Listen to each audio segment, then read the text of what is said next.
umunyamakuru Grolia Mukamabano wakoraga Rwanda Broadcasting Agency RBA hamwe na Ankostin wakoraga Kiss FM basezeye ku mirimo yabo y'itangazamakuru. Ankostin yatangaje ko asezeye kuri radio abinyujije ku mbuga nkoranyambaga agaragaza ko radio ari icyo gikomeye cy'ubuzima bwe ko yayitangiye akiri muto afite imyaka 11. Nubwo atatangaje agiye kwerekeza yavuze ko agiye gufata ikiruhuko cy'igihe runaka, ashimangira ko urukundo akunda radio ruzahoraho.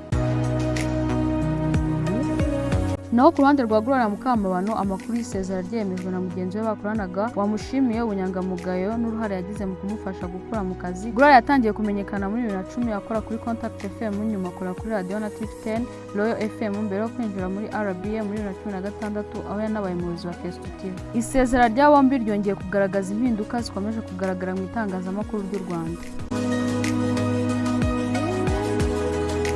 Naho Minisiteri ishinzwe ibikorwa by'ubutabazi Minema yatangaje ko imvura yaguye mu gihugu hose kuva ku wa mbere kugeza ku wa 22 Gashyantare 2026 imaze guhitana abantu 11 abandi 49 barakomeretse.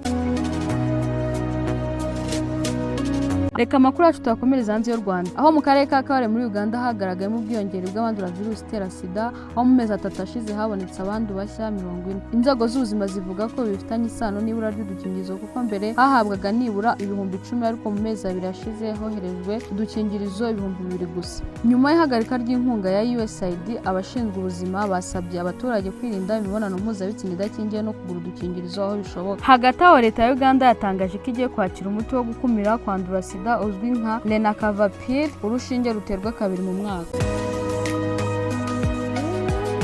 Naho mu makuru y'imikino turabwira ko Real Madrid yo muri Espagne yatsinze Benfica ibitego 2-1 mu mukino wo kwishyura, ikomeza ku giteranyo cy'ibitego 3-1 bikanayishyira mu bakinnyi 16 bazakina kimwe cy'umunani aho ishobora guhura na Manchester City cyangwa Sporting mu mikino iteganyijwe.